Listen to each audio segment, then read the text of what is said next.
friends, I told y'all we were going on an out-of-town adventure, and if you know me at all, you know that we were probably going to Disney World.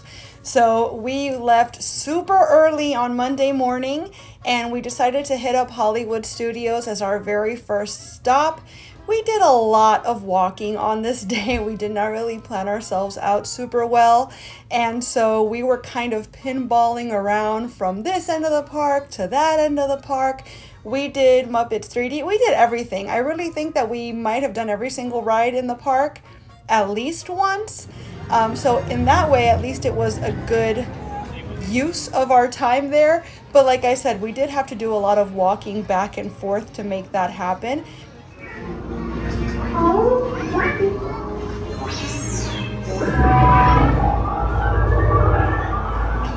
BB-8, is everyone assembled? Good. Shouldn't you be in flight prep? Of course, we had to make it a point to do Rise of the Resistance. This might be my favorite ride currently in Hollywood Studios. My son has a couple favorites. He really loves this one, but his ultimate favorite is Slinky Dog Dash, so we had to make it a point to do that one as well.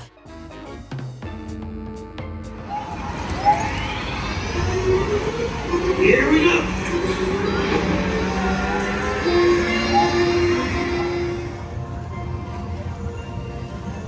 I am Hondo Onaka, and this is Onaka Transport Solutions. Today, I am offering the opportunity of a lifetime. So you could see we did a lot of bouncing back and forth between Star Wars Land and Toy Story Land, just so that we could make sure to get everything done in an efficient and timely fashion. But again, a lot of walking to start our trip off on.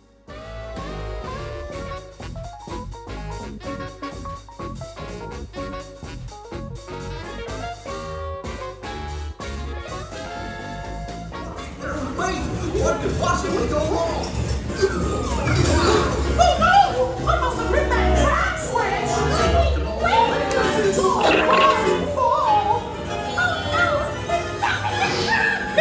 Let's get that runaway train! Everyone to your positions.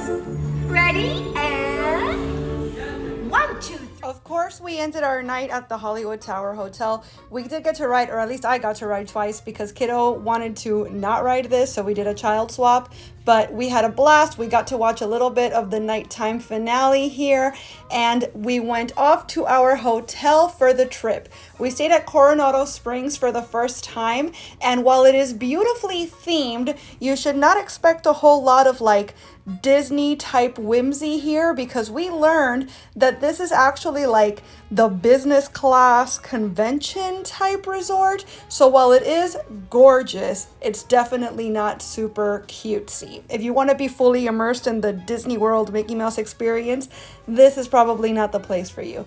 But it was really, really beautiful.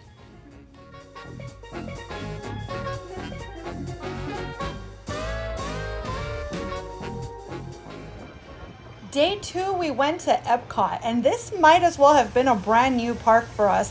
They've made so many changes, not only to the attractions, but literally to the overall map of the place since the last time we were here, that we actually got lost for the first time in decades probably. So that was actually kind of refreshing for this to feel so brand new to us. Of course, we had to do our very first stop, Finding Nemo. This is a must do every single time.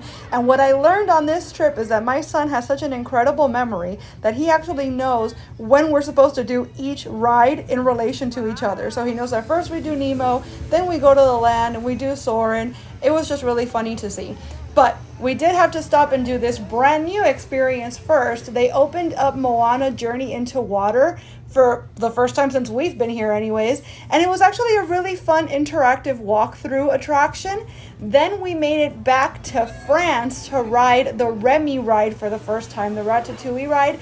And of course, after we got there, we realized that it was down, which is apparently a pretty common occurrence. They told us to just come back later and we'd be able to skip the line. So we went back to the land as we promised kiddo. We did Living with the Land, which is their boat ride through kind of agriculture and their own greenhouse where they grow a lot of the food for Disney World.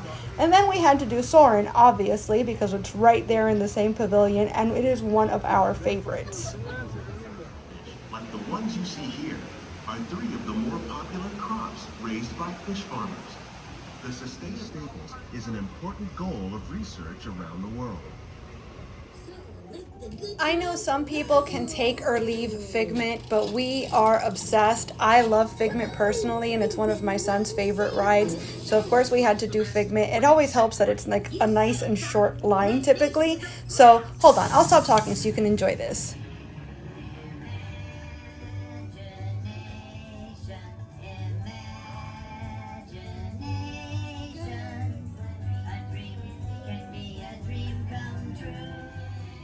Okay, that's probably enough so that Disney doesn't come for me. So after we did Figment, we decided to make our way back to the World Showcase, or whatever it's being called these days, so that we could do the Tres Caballero ride, we could do Frozen, and we could get another chance at Remy's Ratatouille adventure.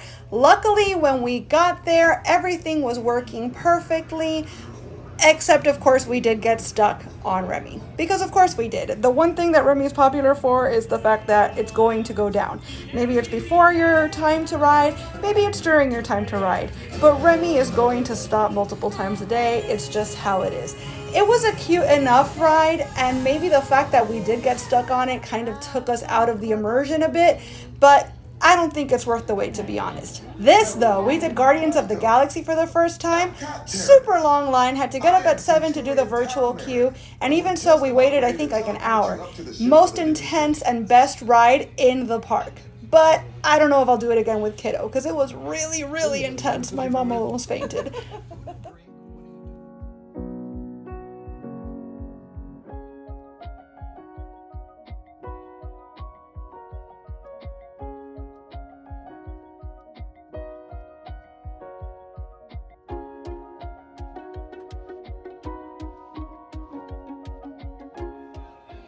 Day 3, Magic Kingdom. The best park, obviously, the one with all the things, the one that evokes all the nostalgia. And of course, we got our Genie Plus this day. It's the most expensive park to do Genie Plus, but I also think it's the park where you're most likely to get bang for your buck. If you want to do everything, and I mean everything, there's a lot of stuff to do at this park. I think I counted 22 attractions. I mean, attractions as far as rides. I'm not counting shows in that. And that's double what you find at Hollywood Studios, and also I think about double what you find at Epcot. So I really think that if you're only going to do Genie Plus on one day of your trip, it should be your Magic Kingdom day. But we did everything, literally every single attraction that we wanted to on this day. We skipped Peter Pan because it's fun, it's nostalgic, but it's typically not worth the wait. There tend to be over hour-long wait times for this ride. We skipped It's a Small World. We had a Genie Plus for it even, and we still said, you know what? Nope, not interested. We walked right past. But we did all the classics. We did Haunted Mansion. We did Jungle Cruise. We did Pirates. We did the train. The train's back. Hey! And we also had a virtual queue for Tron. But we got all the way up to Tron, we walked up to Tron, we got in line for Tron, and then thought to ourselves, is this going to be enjoyable for Kiddo? Really? I'm a little concerned, especially since the day before we'd done Guardians for the first time, and we'd realized, oof, if we'd known it was this intense, we might have had second thoughts about putting Kiddo on it.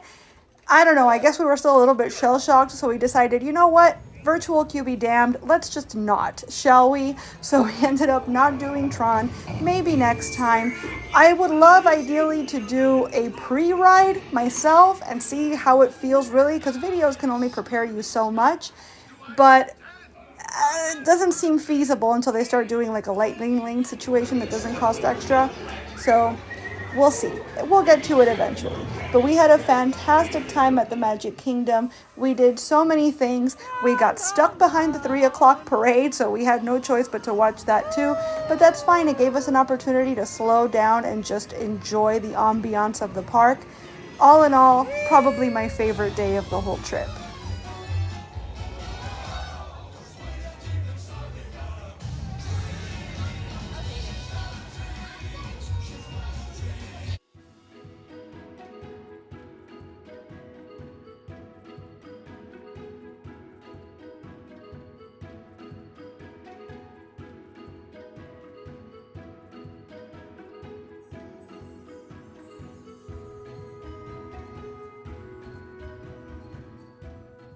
Now I gotta tell you, these two boys had me literally in tears. I mean, crying, tears running down my face.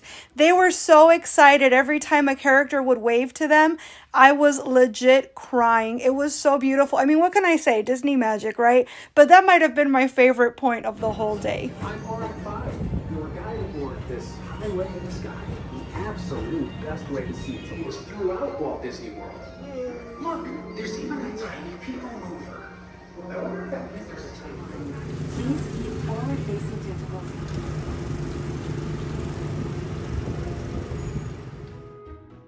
You know what? I take it back. Sorry, boys, but listening to my son giggle and shriek his little head off on the Snow White roller coaster, that was definitely my favorite part of the day. The last thing we did that night was do Jungle Cruise at night, which is a rarity for us. We've done it in the past, but it's not something we do all the time. Our skipper, Carrie, was hilarious. I love a dad joke. I love a pun. Jungle Cruise is one of my favorites. We left just before the fireworks to make sure we beat the crowd, but we did get to watch the show from the ferry, and it was spectacular, as you could imagine. Then we went back to our hotel to have dinner, and we decided to explore the dig site, which is the main pool area of Coronado Springs. It was way too cold for us to take a dip, but believe it or not, there were some people with very young kiddos having a midnight swim in that freezing cold water. I know we're Floridians, and freezing to us is not freezing to a lot of people, but it was sweater weather for sure. We were so cold, it was like in the 40s, and these people are just swimming and having a great time. Hey man, good for them. On the last day of our adventure, we went to Animal Kingdom. We like ending our trips at Animal Kingdom because we feel like Animal Kingdom is a park that you can easily do in half a day, and that means that we're not going to be absolutely exhausted when the time comes to get back in the car and drive home. And I will say, I'm very proud of myself. On this day, we managed to do every single ride, and we even got to do Expedition Everest twice.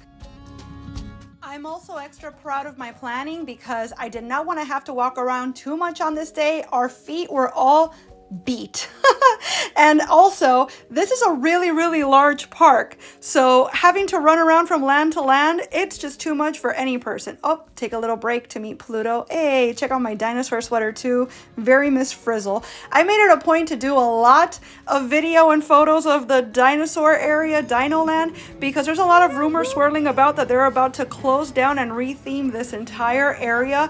And you know me, with my Disney nostalgia, I need all the memories, please. So we rode all the things, we saw all the things, videos and photos galore, and we had a really good time. I'm really proud of myself because we made sure to do land by land so that we could slow down on that walking, as I mentioned.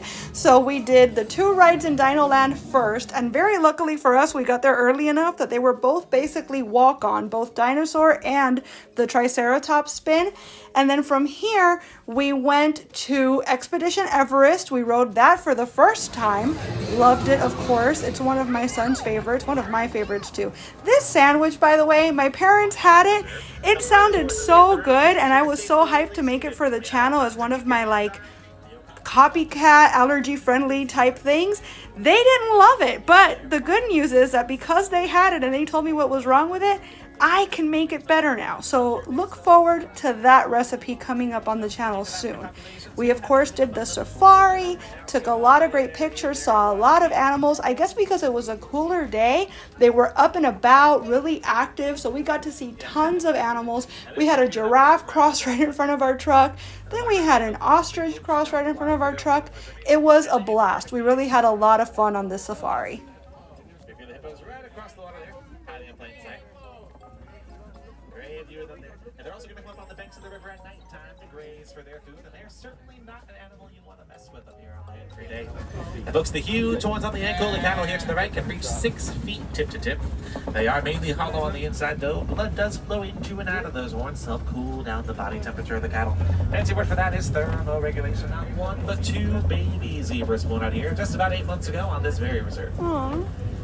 Each and every zebra has a completely unique pattern to their coat, the same way that each enzyme is just a fancy word that means they use their tongues the same way that we humans use our fingers. They're going to use their tongues to grasp at leaves and twigs above their heads, and they also use their tongues to clean out their own eyes and ears. Not sure how tasty that would be, but that's just me. Different strokes for different folks, I guess. Now, I'm not sure how old most of them are. We do have a couple that are about, I would say, maybe 8 years old. So we are stuck in a bit of a traffic jam here, though. Leave standing up or sitting down, but never fully laying down, because they always like to remain at least semi-aware of their surroundings, just in case I can tell some water there on the right hand side. We'll see a beautiful African elephant. Now that is probably a male elephant there to the right, based on the fact that he appears to be alone. There is a mandrill you can see just a glimpse of there on the left-hand side, too, right by the wall. The mandrill is the large. They were originally named for their wide mouth. Now, folks, we do have 3 ostriches that live on the reserve. I'll give you one guess as to where the third one is. You'll notice that the truck in front of us is not moving. Not bad there. Crossed the road in front of us earlier, and so did the giraffe. But sometimes that as well. We are.